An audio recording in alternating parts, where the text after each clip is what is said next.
Hello again. So we're carrying on. Now we're looking at Exodus 13 to 15.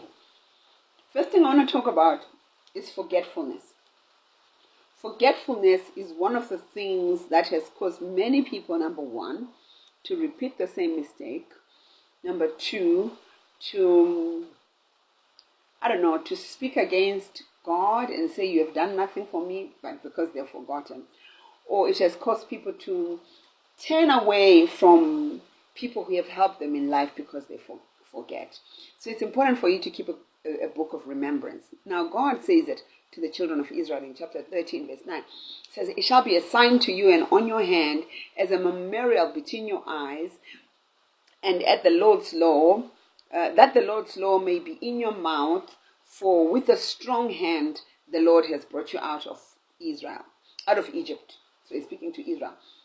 So he says, let the memorial be on your hand, so that as you work with your hands, you remember. Let the memorial also be right here on your forehead, right here, so you don't forget.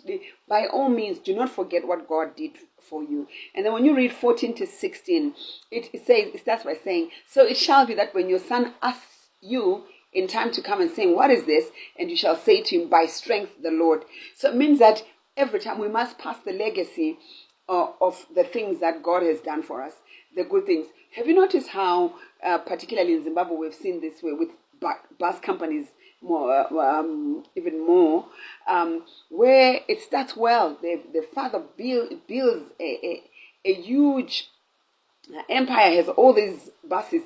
He dies today. Within months, everything is sold. Everything is just thrown away because the children are not holding the testimony of what the father did. If that father or mother walked with their child and showed them all the step of the way what was happening and caused remembrance to occur, that child would never mess around with the things that were found.